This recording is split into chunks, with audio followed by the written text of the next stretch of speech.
Hey everyone, I'm Kain and welcome to Uneasy Money, because what happens on chain never stays on chain. I'm here with my co-host Taylor Monahan, security expert, and Luca Netz, Pudgy Penguins expert. We are going to dive into everything in a minute, but one quick thing before we start. Nothing you hear on Uneasy Money is financial advice. We're just three builders talking about what's happening on chain, and we want you to always do your own research before aping it. You can find all our disclosures at unchainedcrypto.com/uneasymoney. And before we begin, here is a word from the sponsors that make the show possible.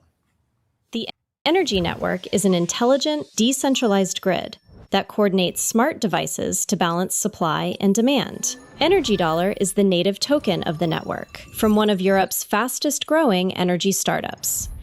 Follow at Fuse Energy on X to find out more. Multi-Chain Advisors is an emerging technology growth firm that has helped create $50+ billion in enterprise value for 80+ clients over the past 4 years. They're the partner to help navigate markets. Build real traction today at multichainadv.com. All right. Hey, everyone. Our first topic this week is Hyperliquid is morphing into the world's casino. They have, I think, had 3 or 4 hip upgrades over the last 6 months, maybe, that have been edging towards this, adding different asset classes, different things like commodities, etc. And obviously with all of the Iran stuff, I think we've seen, a ton of interest in oil prices, people wanting to speculate on oil prices. And so, it's now this 24/7 venue for global macro trading, which is pretty crazy. So they have an oil-linked perpetual, which is CL USDC, and it did over 1.2 billion in daily volume this week, which is pretty wild. The OI, the open interest on the contract, is almost $200 million. And there were about $75 million in liquidations, presumably shorters, which we don't care about, so that's fine.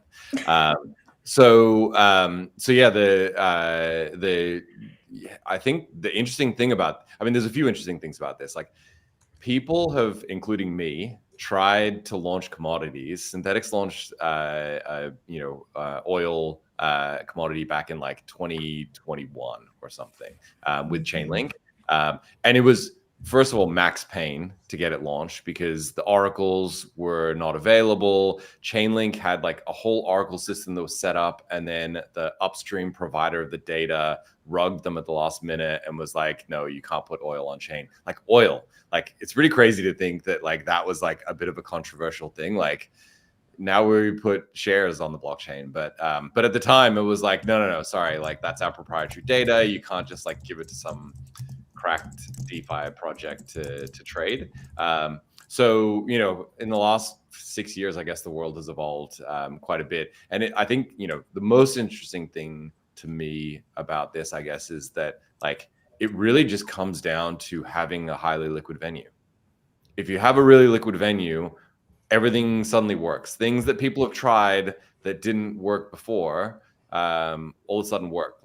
We could probably try NFT perps again, and it might work because you just need that shelling point of liquidity in a single venue, and things that seemed not viable are now magically viable. So I don't know. Pengu, NFT perps. I'm writing it down. NFT perps. I'm not gonna lie. I actually don't. I don't think that's a bad idea. Yeah, the perpification of everything, right? If we want to bring NFTs back, we need some demand for the underlying, and if you have a highly liquid perp on it, I think without going down too big of a rabbit hole, when people have tried this in the past, the challenge is, what is the price of an NFT? Because they're not fungible, because everyone is unique. The floor price tends to be somewhat fungible, right? You can say a floor Pengu is worth, I don't know, whatever it's worth right now, 3 to 5 ETH or something like that. And then there's special ones that are worth more, but really what you care about is the baseline thing, right? I don't know. What do you guys think about the whole oil hype? I think it is absolutely fascinating. I think it is really the future of crypto being displayed, and honestly and frankly, a masterclass by these guys. How it's all transpiring. Like you said, Kain, like we've had these ideas, they've been around, but it's just working there. Is it luck? Is it a culmination? Who knows where we derive it, but it's phenomenal. And I'm going to be frank, when I'm looking at the crypto landscape, it's just really hard to imagine a world where Hyperliquid isn't a top 5 coin. So kudos to those guys and keep on trucking on. And in a world where I think everything's focused on AI, shout out to them for, holding some relevancy, at least for the crypto side, at least in the short term. But it's the future. I think everything's going to be perped. I think everything will be tokenized. I think you will see a world where TradFi and tokens converge. And I think Hyperliquid's going to be at the center of it. So at this point, it's a train that's not stopping. So kudos to those guys and gals. Yeah. I think there was. Sorry, go Tay. Yeah, I was just gonna say, I think it's interesting that this very centralized team, no offense, Hyperliquid folks, but really, like since day one, right? It's a small team. They work together in real life. If you guys don't know, like they have an office that they go to and they work together. And obviously a lot of the choices that they've made early on have been more around shipping and getting it right rather than like the ideals of yesteryear. But I think it's really interesting that they've actually then kind of pushed out these new markets that are permissionless, right? Like actually permissionless. Yeah. And that has then successfully done what everyone wants to do, which is empowered a whole bunch of other people to create new markets, right? For whatever the current thing is. And I just think that that's quite interesting, because if you go back in time and you say, hey, could like a small team of people build like a sort of centralized thing, mostly centralized thing, and then, within a year push out decentralized, permissionless like markets and be massively successful. I think the crypto culture, 5 years ago, 3 years ago, even. Yeah, no. I think there's two things. One is, talking about all the things that Hyperliquid is doing that people have tried before that haven't worked. One of them is permissionless markets. Permissionless markets never worked in the past. Like many people tried permissionless markets. Anyone can turn up and make their own prediction market, etc. But like at the end of the day, there's some critical mass of liquidity that you need, liquidity, attention, traders, whatever, beneath which nothing works, and beyond which it seems like almost everything works, right? And Hyperliquid's on the other side of that. I think Mike Ippolito, said, what's the best explanation for why Hyperliquid succeeded? Where, sorry, Tay, you're doing your crazy typewriter system. So Hyperliquid, like, what's the reason why Hyperliquid succeeded where basically all of the other perps dexes failed, right? Like, what is the underlying reason? And I think there is no one reason, but there are, this is something I've thought about quite a bit. I think there are like several proximate causes that are like really, if you take them away, it doesn't work, right? And I think the most critical of all of them is that they made the right decisions for the best liquidity. Like they were optimizing for an outcome without trying to like do this ideological decentralized thing. And the interesting thing about it is they chose an L1 to do this, right? Like by choosing an L1, by saying, okay, we're going to build our own chain to do this thing, that will allow us to have control over throughput and all of the things that we need. That allowed them to then build an order book which was the thing that was missing. Most of the dexes were like these weird hybrid AMM systems with just janky components to them that prevented liquidity from really aggregating there. And so I think the fact that they started off with this, architecture that allowed them to build a DEX that was genuinely competitive, instead of trying to reinvent how a perp exchange should work, they said, we'll just replicate a perp exchange, but on an L1. And that, as soon as they did that, then everything else kind of unlocks from there. There's a bunch of other things that then work because you have the capability to handle the throughput and whatever. So, yeah, I think, when we look back on, Hyperliquid is what, 3 years old or something like that, right? When we look back in another 3 years' time, I think we will see that Hyperliquid kind of cross some liquidity chasm where it's pretty unassailable, which doesn't mean that there's not opportunity for other players. There are 20 large centralized exchanges that have a ton of liquidity, ton of users, etc. But in terms of perp dexes, I think it's going to be hard to take Hyperliquid down from here. Yeah, I agree 100%. They're killing it, and yeah, we'll see what comes next. Is it zero sum, you think, or you think this is can be perp dexes can be centralized exchanges where there are a couple that are incredibly successful? I think that we saw the success of Lighter, with a different architecture, but a similar principled approach, right? Like product principle, not decentralization principle, right? We are going to optimize for a thing that has the best, but I would argue that Lighter probably still got a little bit caught up in the weird Ethereum decentralization stuff, around, oh, we're going to use zero knowledge proofs for this, and it's going to be all provable. And it's as soon as you start it's hard enough. It is very hard to build a good protocol. When you start adding extra magical requirements that are orthogonal to the underlying aim, you're just making your life way harder than it needs to be. Yeah, exactly. And I think it's a testament to their choices and their focus, right? And I think that we're going to see this a lot more in the coming years. We're going to talk about this later in the show, but we've been talking about this sort of overhaul around DAOs and where is the value? Is this hindering people from building, that kind of stuff?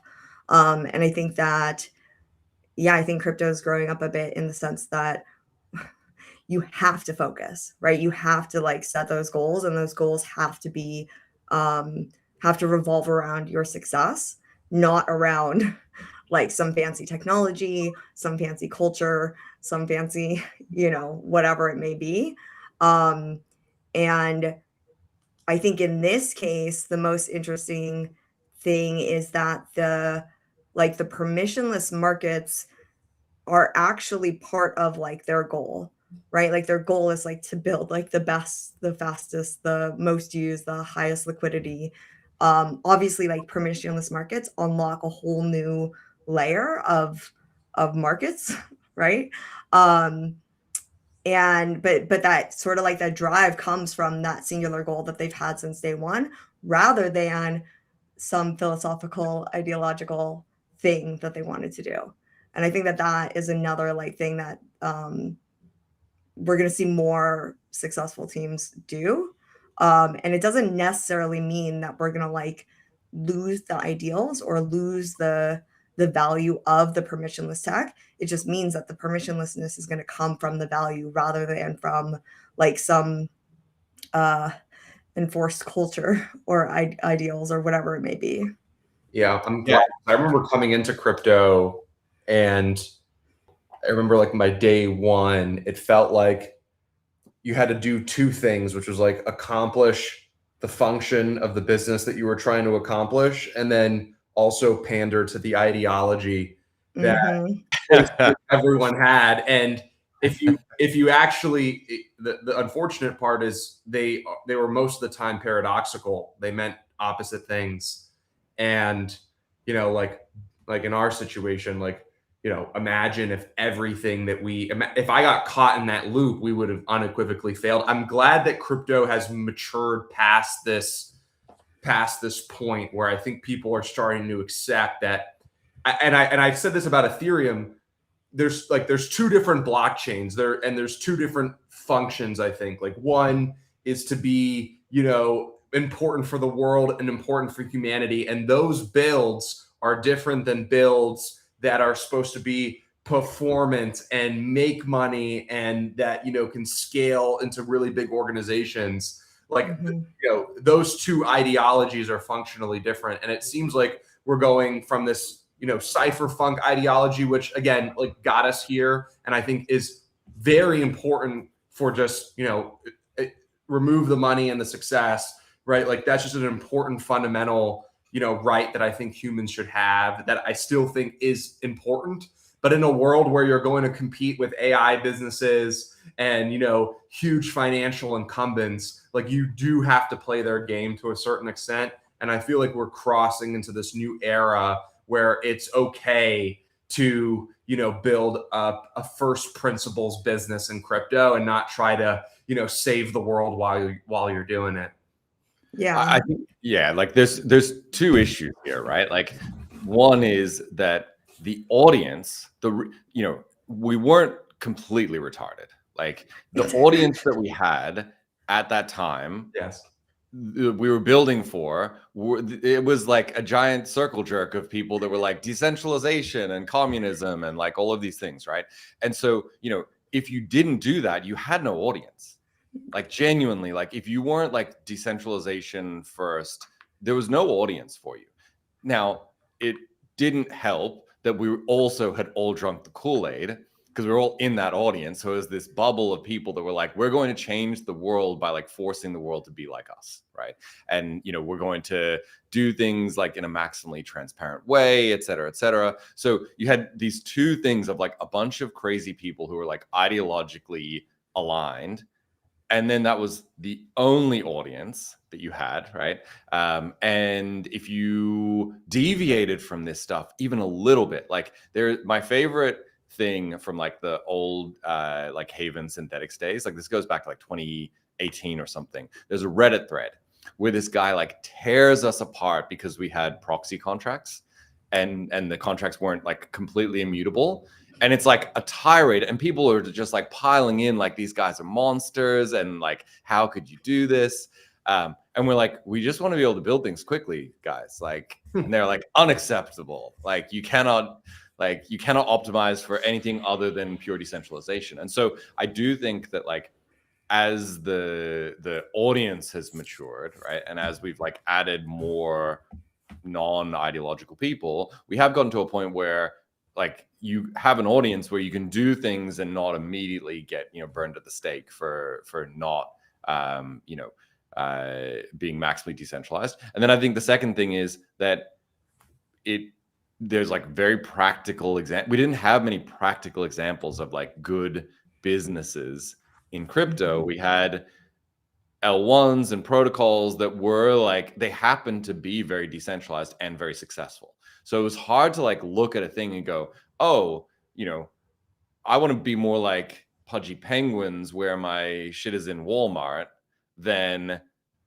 I don't know, Cardano where like I've got hawks on a farm, or like, you know, like, there weren't good examples of like, this is, you know, this is the thing that I want to be, right? And so I think that like 15 years in, we have much better examples of things that people can aspire to be and aspire to do. And like, I want to build products, and I want those products to be in the best places to be distributed. I want them on Amazon. I want them, you know, that sort of stuff.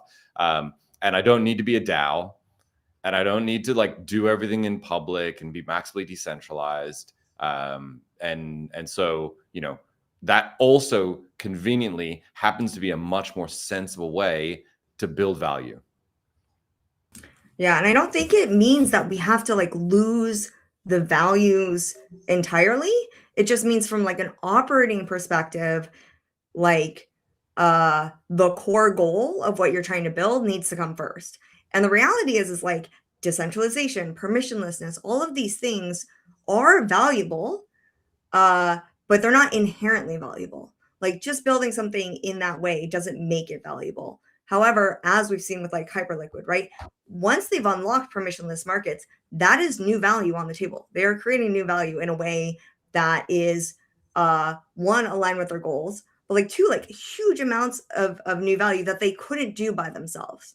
And I think that's sort of the missing piece from before, was that everyone was trying to build these things just for the sake of it, right? And so there wasn't really a lot of clarity on like, why does permissionlessness, or why does decentralization, why does this help us unlock new value or create new value or achieve our goals?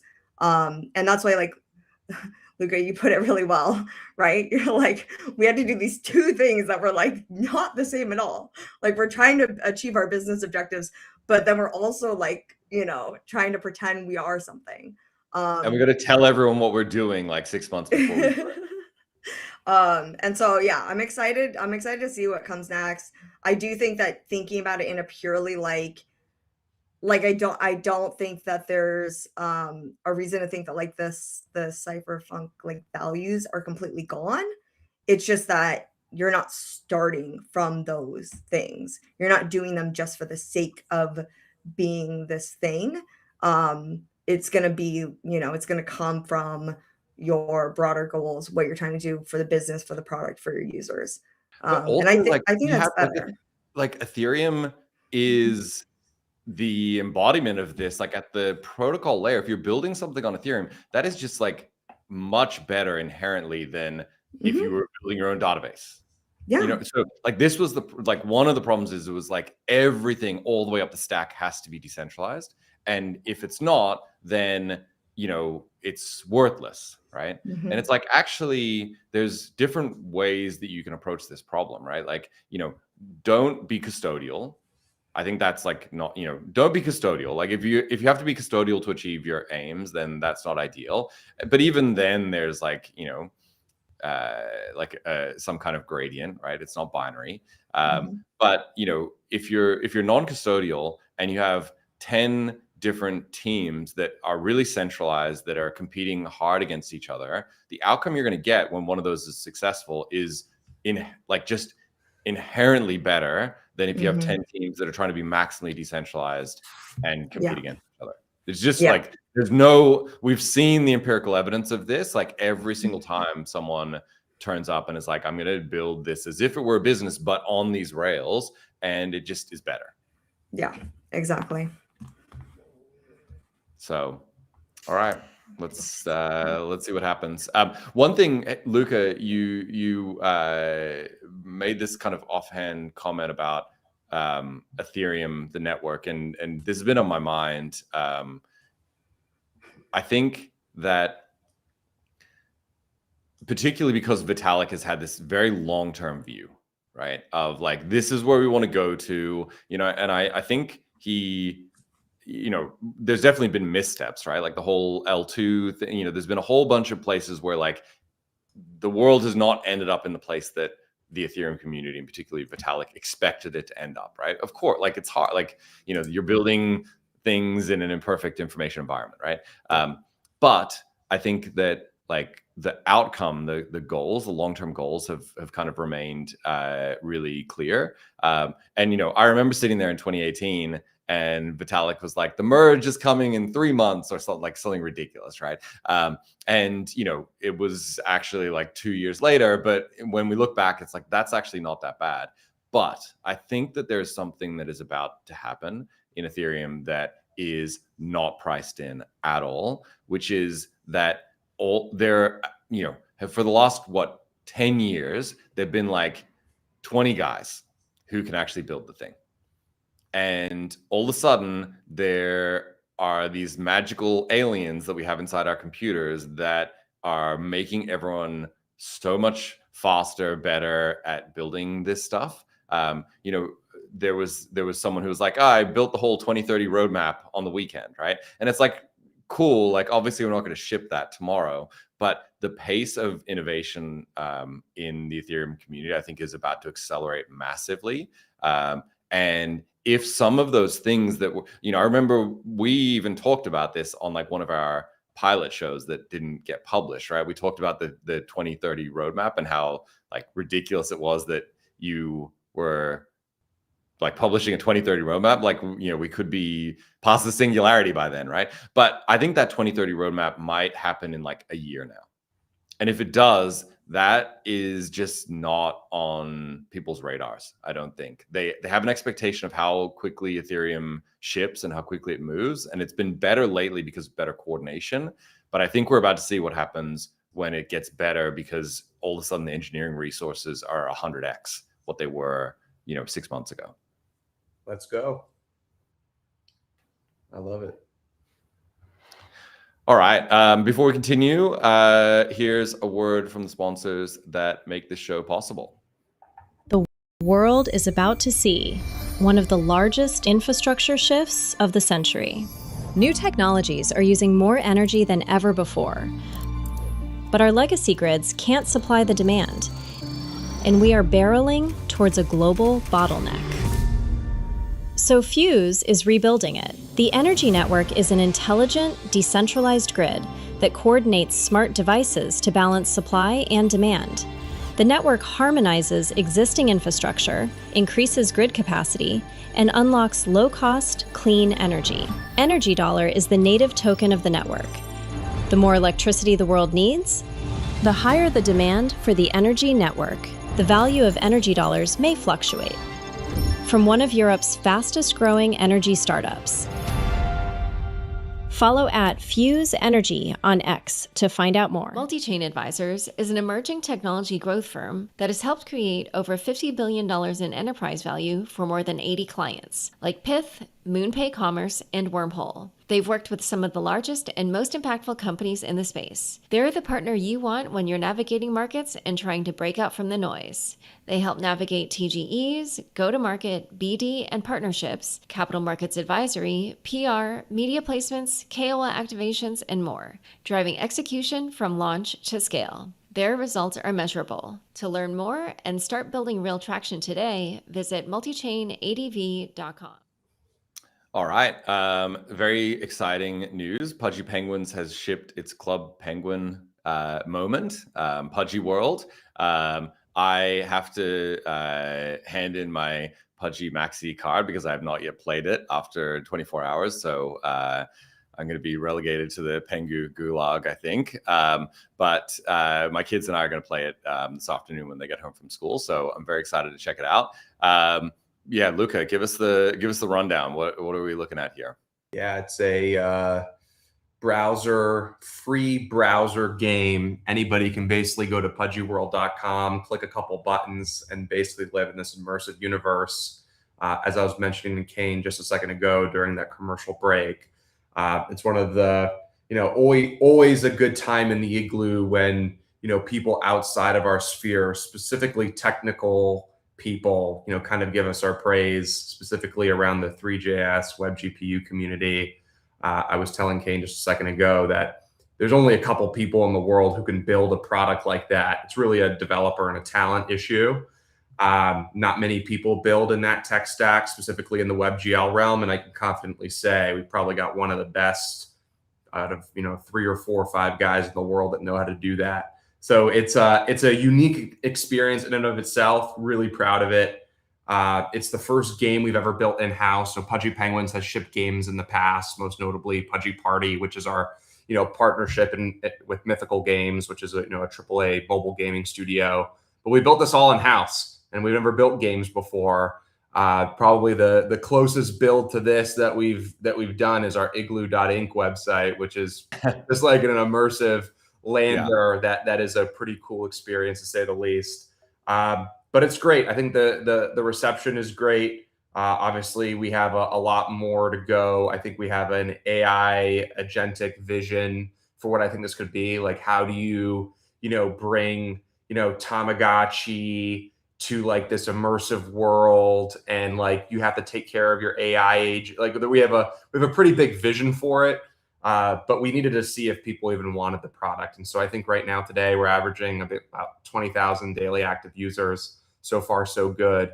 and another win in the Igloo camp. So happy that we finally shipped it after many years. Yeah, so that was my question. My first question is like, how long have you guys been cooking this for? We've been cooking this for like 3 years. So it actually came out of an idea with the community. So for those of you who are not familiar, every 2 weeks I do an inner igloo with the community. I basically speak to them and I say, look, what ideas do we have? What problems do you have? What objections? What's good? What's negative?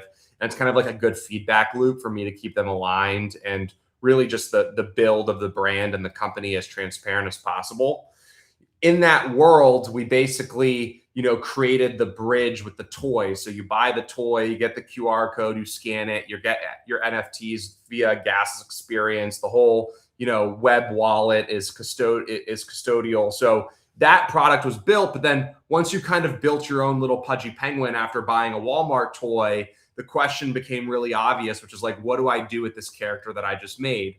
And unfortunately, at the time, because we've been running on a tight budget, but we came to the conclusion that like you got to bring it into an open world, right? Yeah. Scan QR code, build your own Pudgy, and then play with it in an open world. The task seemed pretty gargantuan. Thankfully, over the last year and a half, 2 years, the capabilities of browser have expanded. So we were really keen on making this a browser-only experience. I think from like a click-through rate and how we already built the product via the toys, it kind of needed to be that way. But if you understand like why haven't experiences like this lived in the past, specifically on browsers because of the limitations technically that browser kind of presents. You can build anything if you download a packet on Steam and you do the whole nonsense, right? But I believe that experience, especially for a brand like ours, didn't really fit the bill for what we were going for. Like I can't expect somebody to buy a toy at Walmart, scan the QR code, get the whole thing set up, and then, port that over to desktop, download a packet and have that whole installation. That flow just seemed obviously broken. But in a world where you can actually take it directly into the game from browser within 15, 20 seconds, seemed like a really great experience. So it's long overdue, but at the end of the day, the community gave us grace. I mean, we were supposed to launch this 2 years ago. The community gave us grace, understanding this is our first rodeo, and I think it shook out pretty good. Nice. That's really exciting. And so one of the things that I read is that this is very much like not crypto in your face. What's the thinking there in terms of like, how do you integrate crypto? How are you thinking about what a consumer crypto product should look like? Yeah, so what I think it can evolve to is I think you can add a lot more crypto elements. Today, the login and the account is on Abstract, so it's all through the Abstract global wallet.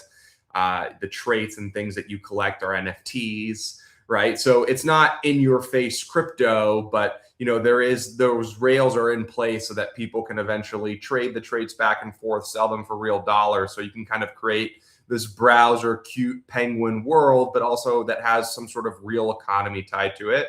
And I'm excited for that to kind of open up as we kind of go over the next couple of weeks here.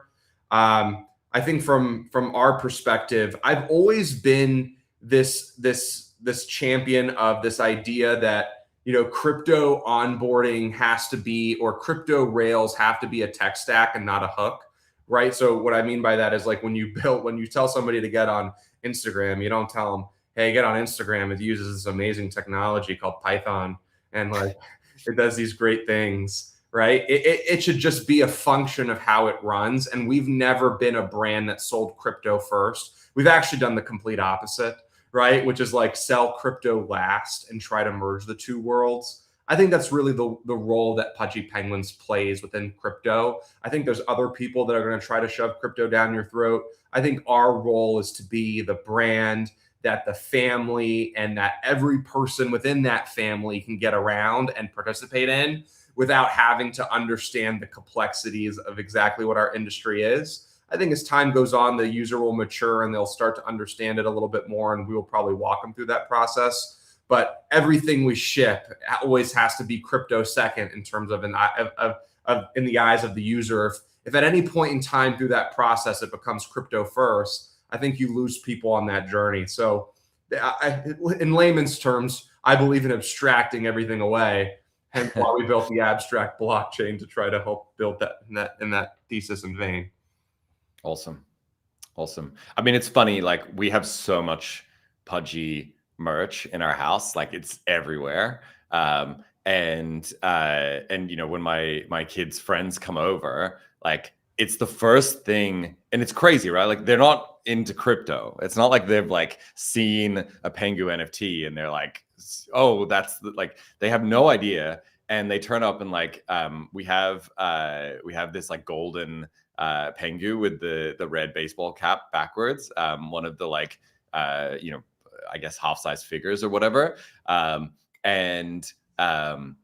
like every single kid who comes in is like, oh, like what's that, right? And my kid's like, oh, they're Pudgy Penguins, but tell, you know, and try and explain like what NFTs are or whatever. But it's really interesting, like as a brand, how powerful it is that you can just have a Pudgy piece of merch, like a figurine or a plush toy, and like kids gravitate to it, like they see it, and it has nothing to do with NFTs. It's just like it's a good brand, right? Well, it's a good brand and a good. Well, let's hope we stay in business, because we just got sued by the original Penguin. I don't know if you saw that. We got a trademark lawsuit. It's hilarious. You missed it, Kain. I saw, dude. It's crazy. Hey, what's going on? I know. I need to know about this. The funniest tweet. Let me try to pull it up. The funniest tweet was the Pudgy was like, they put the two penguins side by side, and they're like, with the like they're the same thing meme, but like they're not the same thing at all. It is the most frivolous. Usually, you know, I'm in the business of cortisol spiking. I mean, I work in crypto, for God's sake. So half of my job is to manage my cortisol spikes when they happen. The lawsuit is so frivolous. I shit you not, Kain. I had the least amount of cortisol spike that I had in the fiscal year when I saw this frivolous, ridiculous lawsuit that I frankly think they did it for marketing purposes, actually, right, because it's so frivolous. They try to compare this like scribble of a penguin to this like cute, beautiful blue penguin that we have that everybody knows. And they try to make a comp. And they also, apparently you can trademark words and you can own words, and they make the claim that they own the penguin word and that you can't sell things that use the word penguin. So, you know, I actually thought you were a prize, so I'm not going to go down a deep rabbit hole, but it's a pretty funny joke. And Kain, you should definitely check out the tweet. I feel like our intern did a really great job luring it for sure. So yeah, that's funny. Yeah, I mean, look, like, you know, crypto, I think, has a long history of like frivolous nonsense thrown at it. You know, including by the U.S. government. So, you know, we will probably be okay. Yeah, we'll be fine. Cool. Okay. So I'm very excited to play the Pudgy World game this afternoon. Our next segment, this is, I guess, kind of speaks to this idea of like, you know, more company-like entities building stuff in crypto. Across is considering turning their tokens into equity or pseudo equity. So the idea is ACX holders, which is a token that's been around for, I think, maybe 3 or 4 years now, may be able to exchange their tokens for equity. You know, it's interesting across and UMA and like the whole, you know, there's a whole ecosystem here of different protocols and tokens that have had this same problem, like many projects of, you know, the equity token split and, you know, where does it live, et cetera. So this is quite interesting. I guess they're still a DAO, so they're doing a governance temperature check to see if they're allowed to become more centralized. So that's very on brand for DAOs. But the proposal is basically that ACX holders would choose between exchanging tokens for equity in a new company or redeeming tokens for USDC. I guess this is like the equivalent of like a take private transaction, right? Like they're basically saying like, we've got this public token and we want to privatize it.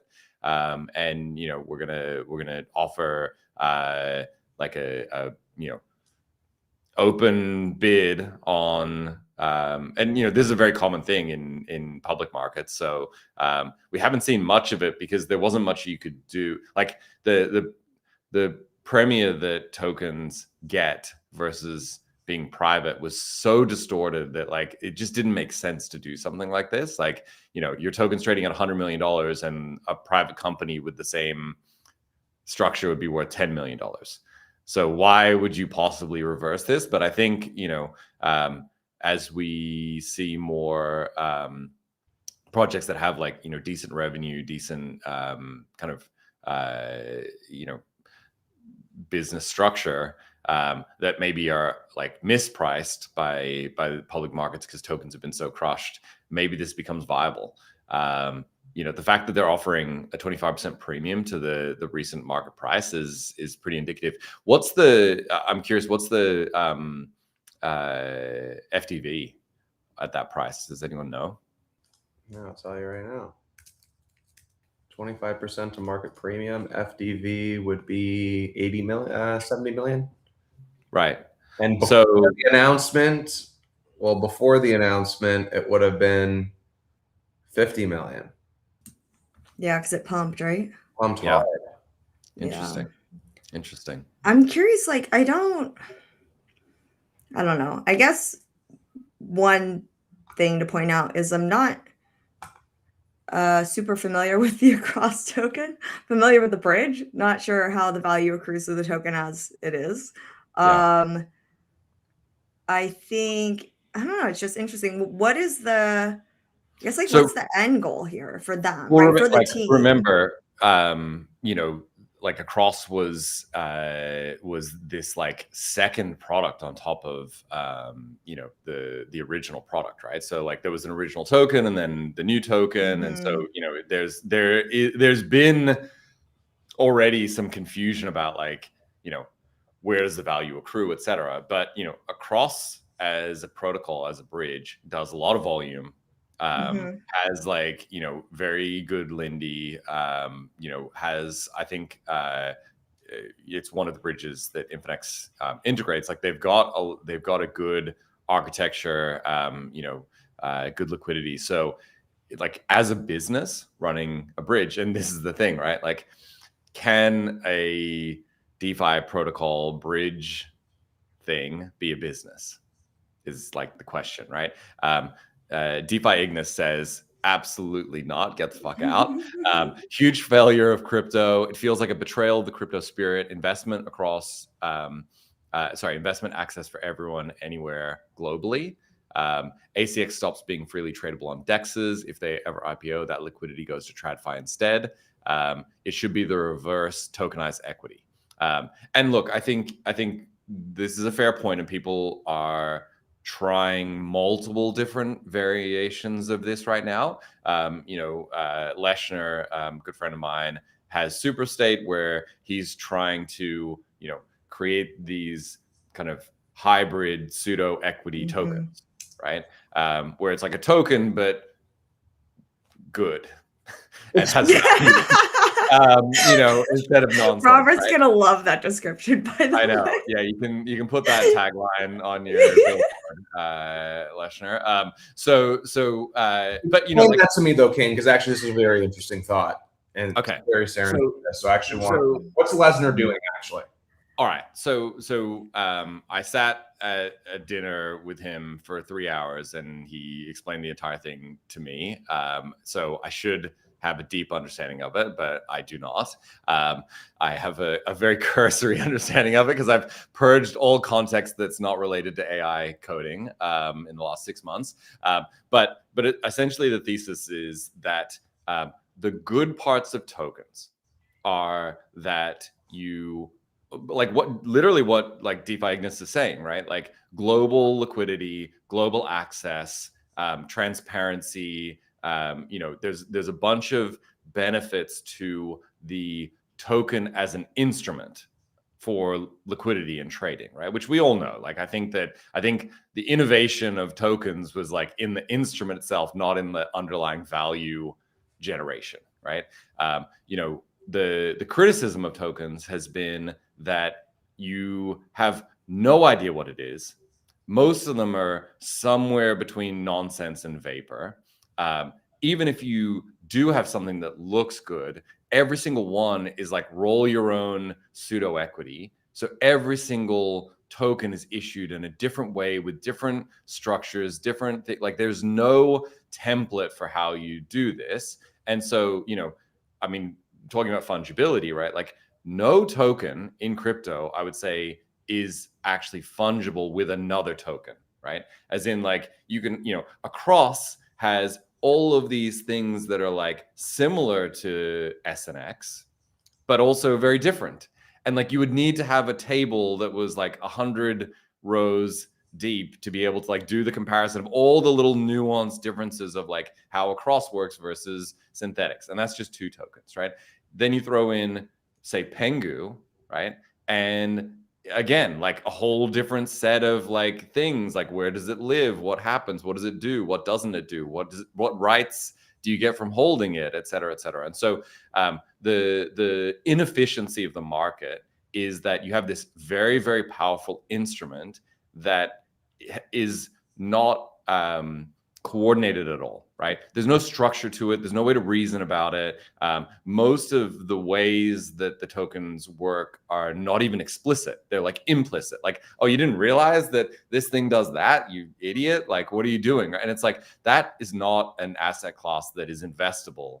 The only reason why tokens have done as well as they have is because of the underlying genius of having a 24/7 liquid instrument that can be traded by anyone, anywhere with no KYC.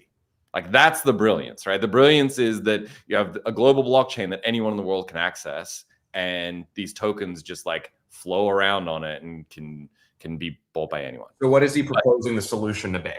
So what Leshner says is, let's put some structure to this.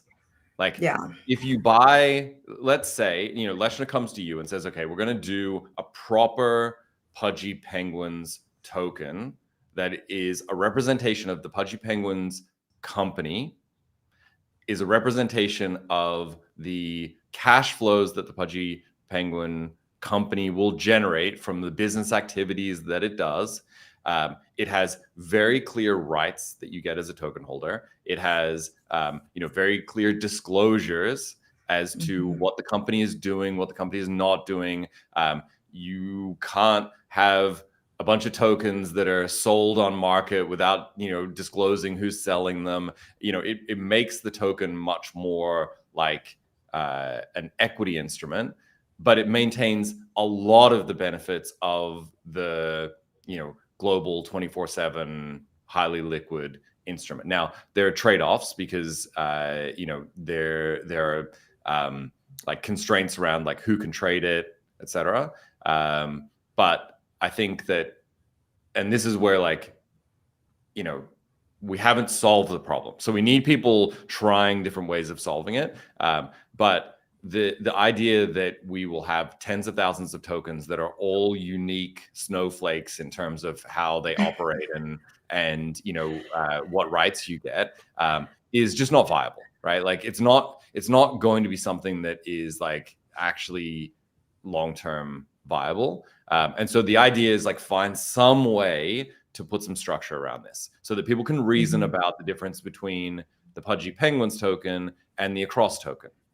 Yeah. And so Taylor isn't sitting here every single episode saying like, by the way, what does this token actually do? Right? Yeah. Because that's like, and then you have to go like do some deep research. And a lot of times the answer is, it's not super clear. And the team has made promises very informally on Twitter, but actually you don't. That's a good disclosure regime. Like put a ship. Right? Yeah. Like you don't actually have like token holders don't actually have rights.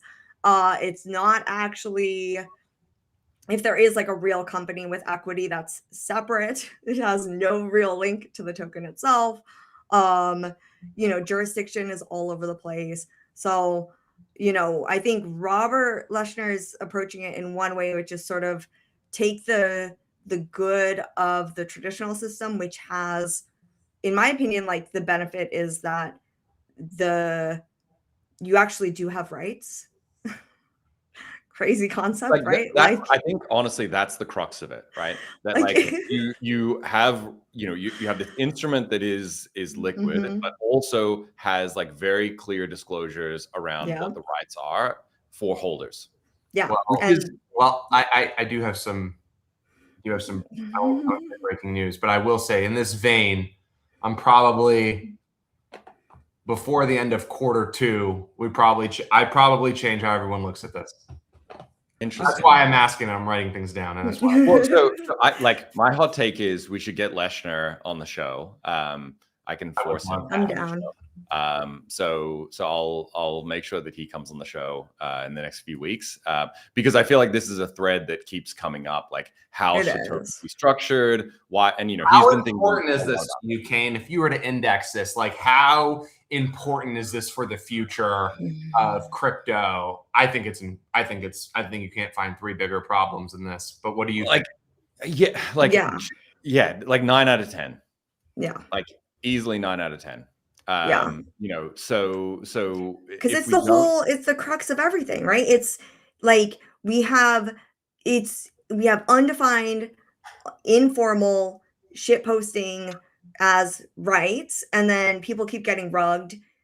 In the best case, they get like inadvertently rugged, and there's like governance forum posts around your rugging. But in most cases, like you just get rugged, and then you just have to sit there and stew in the fact that you just got rugged. If we want to unlock real value, at the end of the day, like we need to have structure. Buying a token, sure, we can still have meme coins, right? I don't care, but if the token if the token is reflecting like something, right? If promises are being made, then there needs to be like, yeah, there needs to be disclosures, there needs to be some formalized structure around that, there needs to be accountability, right? If you screw your token holders after making promises to them, like you should be punished for that, right? And so all of those things need to be defined. TradFi. And so like, but why? Like, why should you be punished for doing the wrong thing? And this is like a really critical point. And I think Leshner would have a lot to say about this. Not because it's good to punish people, not because you know, people who do the wrong thing are bad or whatever. The reason why you need to have enforcement of rights and responsibilities is so that the market is fucking efficient. Yes. That's it.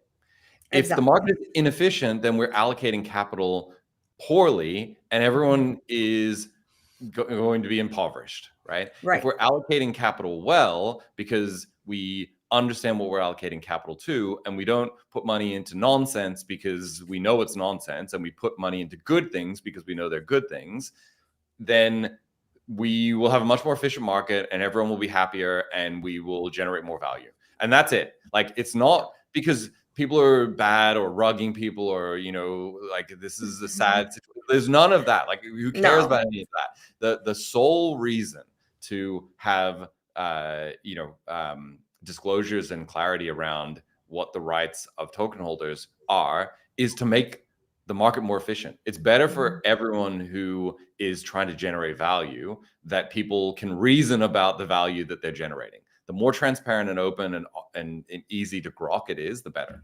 Yeah. And anytime there's uncertainty, there's like with tokens, there's so much deep uncertainty that is risk, but it's not quantifiable risk, right? If the people who created the token wake up one day and decide to do something completely insane and nobody can do anything about it, if that's like a real possibility, then anyone investing in it, like at size, that like whether it's explicitly or implicitly priced in, that is priced in. If all tokens can just evaporate at any moment, that's priced in.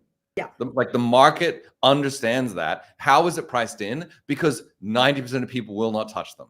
That's how it's priced in, right? And if you remove that risk that someone can just like evaporate a token overnight on a whim, then all of a sudden there's a whole group of people that could be like, oh, okay, I like the Pudgy. My kids love Pudgy Penguins. I want to invest in this thing.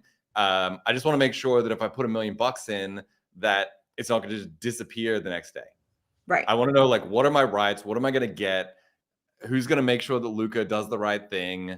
You know, what jurisdiction is he operating in?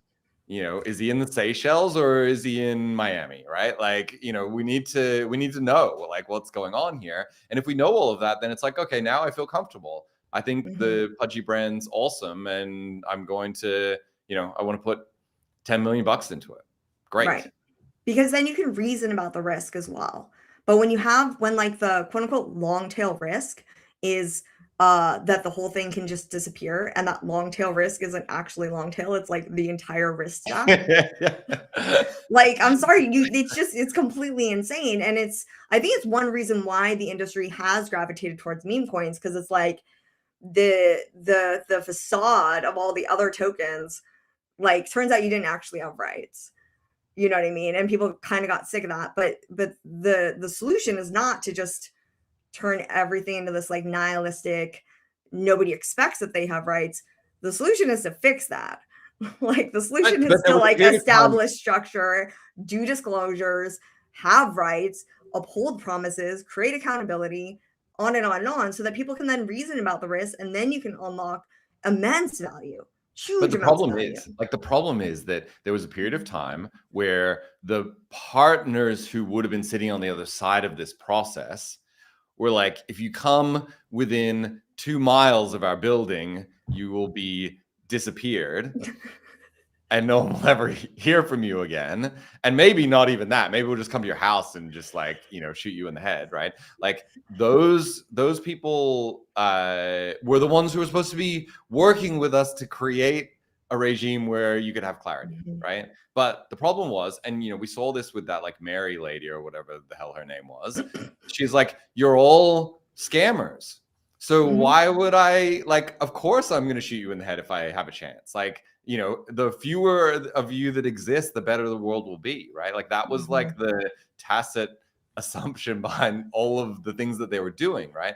As opposed to like, oh no, this is another industry that's like generating value but is inefficient because there's no structure to the market, et cetera. And there's a bunch of good actors that are trying to, you know, create value. And if we help them to form, but like, you know, whatever, they like went to Harvard Law School or something, so it's fine. So I think like we will figure this out, and we will solve the problem ourselves. And you know, the most bullish thing for me is people like Leshner who have been through this. They've seen how expensive it is to have a token, how insane it is to like manage a token, how you can't even give people the disclosures that you want to give them, even if you tried, because you would go to jail, like all of these things. And he's like, I'm going to turn up and try and solve this. And that's one person. And there's like 20 people who are trying to fix this. It sounds like Luca's also working on it. So, you know, enough people working hard to try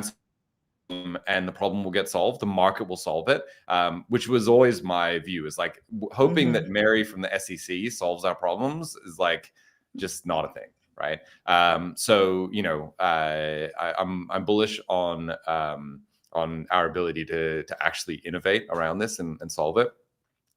So yeah, let's see.